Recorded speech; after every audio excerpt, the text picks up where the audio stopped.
Welcome back everyone to Let's Play The Legend of Zelda Ocarina of Time. This is Mike1217, and with the Serenaded Water we can warp over here to Lake Hylia, which is not really a lake anymore, isn't it?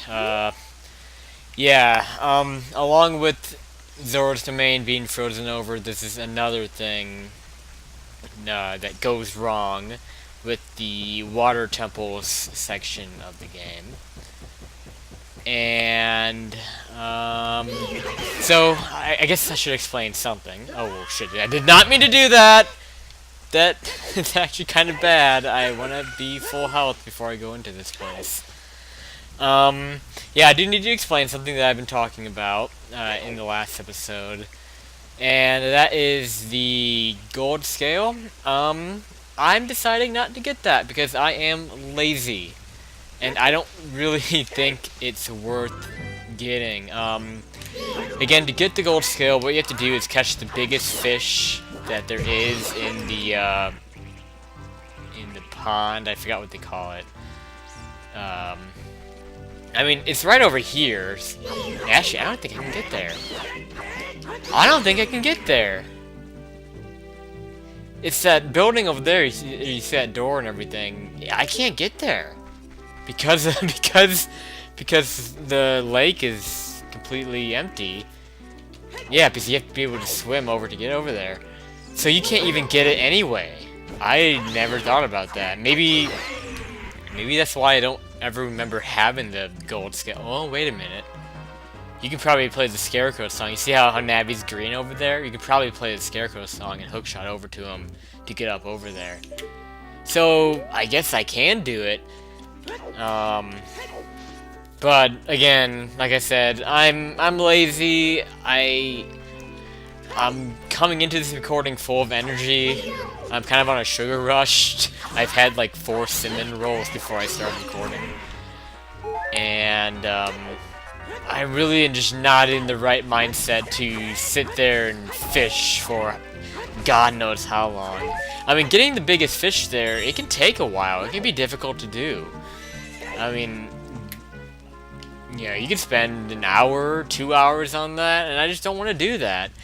I probably wouldn't have even recorded it anyway. I probably just would have did it off screen and told you I did it. But I'm just too lazy to do that. I'm gonna be perfectly honest, and I just don't think it's necessary. I mean, I don't know. We'll see if there are certain places where this gold scale would have helped us, but you know, I've played this game so many times. I don't think I've ever gone in here with the gold scale, and why start now, right? Why start now? So I'm just gonna say screw it, and we're just gonna not get the gold scale. At least for now. We might get it later if I feel like it, but it's not a big deal. Don't want to save. Okay, so we're going to put on our 2 new pieces of equipment that are essential for getting into this temple. And getting through it, we have the new blue tunic on, which allows us to breathe in the water. Usually if you would be underwater, it would give you a time limit before you start losing heart. It's kind of similar to what we would have to go through in the Death Mountain, you know, without having the fire tunic. Anyway, yeah, here it is. And we're going to be doing this a lot, going to the subscreen and switching our boots back and forth between the Kokiri boots and the iron boots. This is kind of why I wanted to get the gold scale, because we can eliminate some of that by diving, and you'll see kind of what I'm talking about in a bit. But yeah, this is the water temple, folks. What do I have to say about the water temple? Well, anyone who's familiar with Ocarina of Time, which should be everybody watching this video, anyone who's familiar with this game should be familiar with this temple and how notorious it is. And I do think that it deserves the reputation that it gets. A lot of people like to say that the water temple is not as hard as everyone says. I actually think it deserves the reputation that it gets. It is a difficult temple for a first-time player. And actually, it's difficult for somebody who's not a first-time player. It's very easy to forget what you're doing here. Um, really, though, the difficulty is just at the beginning, like the big difficulty. The difficulty stems from just solving puzzles, and it doesn't stem at all from taking damage or anything like that. So, yeah, like as far as enemies go and taking damage here, I'm not at all worried about this place. I shouldn't have a problem with dying here. Keyword is shouldn't. But yes, this is notoriously easy to get lost in. But I think it's geniusly designed. Well, I shouldn't say geniusly designed because there are some major design flaws with it. I mean, like, the big one is just that you have to keep putting on and off the iron boots. That's the only major, like, problem with the temple. And it's really not really a problem with the temple, it's a problem with the game design in general. And the designers do, like, openly acknowledge that it was a mistake to put the iron boots, like, on the equipment screen where you couldn't equip it with the C buttons. And they fixed that in the 3DS version. So this temple is a lot more bearable in the 3DS version because of that. But really, like, I think it's fairly designed. Some people say it's unfair, and I've heard that in the original version of the game, it's possible to screw yourself and get to the point where you have to restart the entire game. I'm not sure if that's true or not. I can't remember how you can do that. But there's still a way you can screw yourself in the current version of the temple, but it's something you can fix. It just takes a lot of effort to fix it.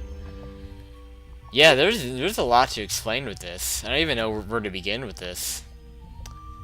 Rudo here is telling us about 3 places where you can change the water. Yeah,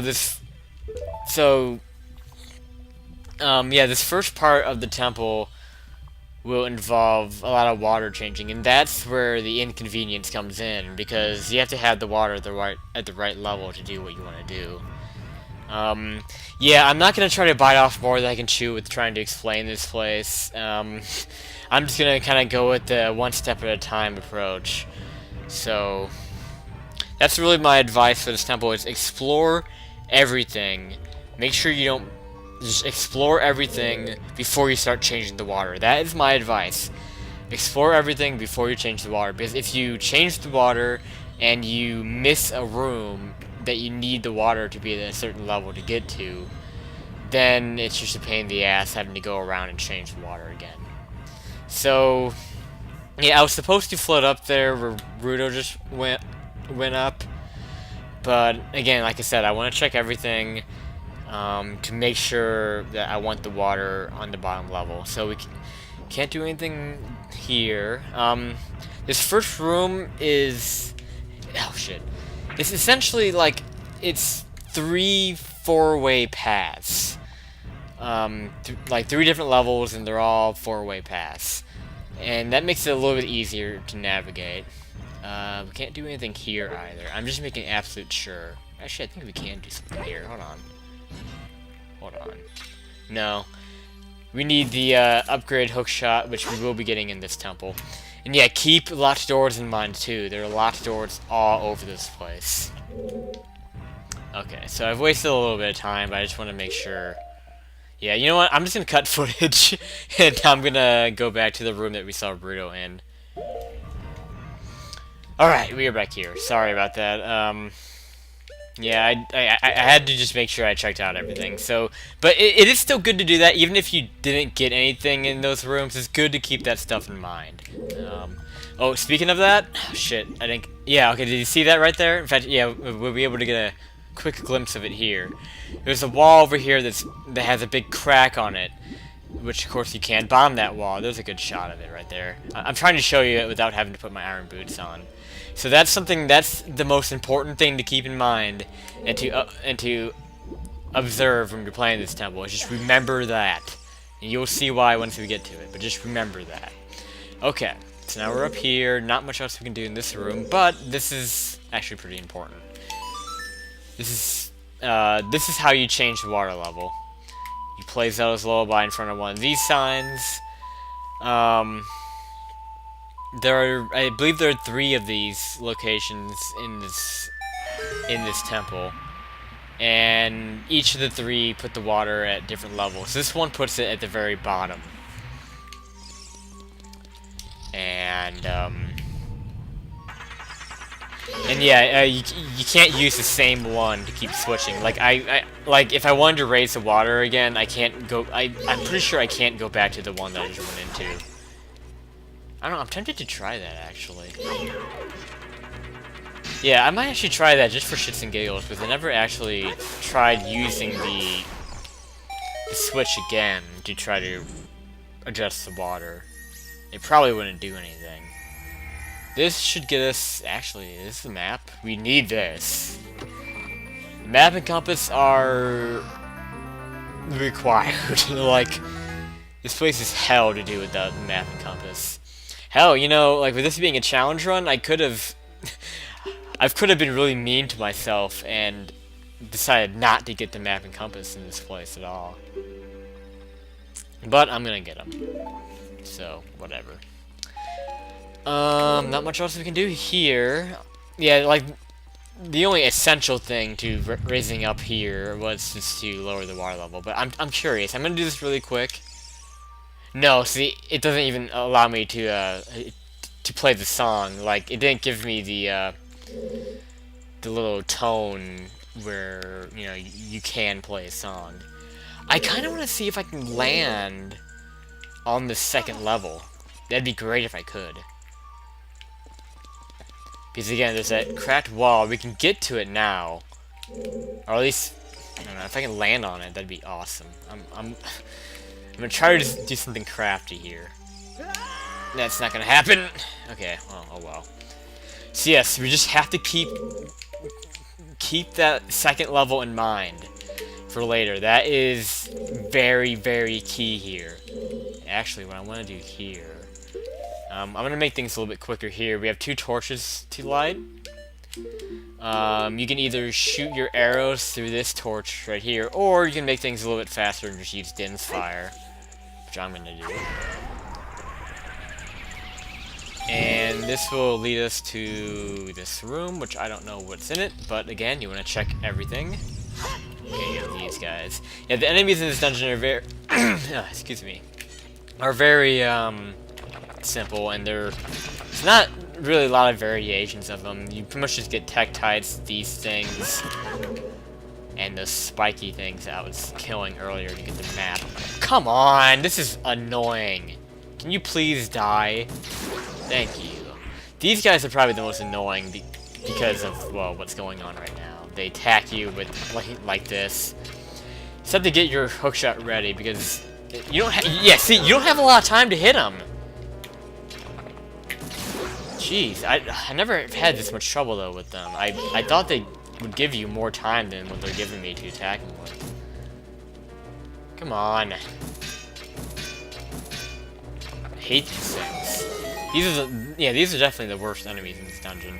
Okay, this should be a small cave. It's a small chest. We are gonna need 3 keys to stockpile up here. So just keep that in mind. Actually, I don't think you need 3 keys at once, but I'm pretty sure there are 3 keys in this first lobby. In the Master Quest version of this dungeon, hitting these little things on the wall with either your hookshot or your arrows actually make things happen. So, if you're playing the Master Quest version of this game, try to keep that in mind. Man, I hate those those stupid clams. They brought me down to half health. Yeah, I said that health wasn't gonna be an issue, but you know, like, but it is, apparently. I need to end this episode, by the way. I'm just gonna go ahead and do that, and regather my thoughts, because there is so much that I want to say about this dungeon, but I can't get it all out. So, this has been Micro217. I will see you next time on Ocarina of Time, where we continue the Water Temple. You scared the crap out of me. See you next time, guys.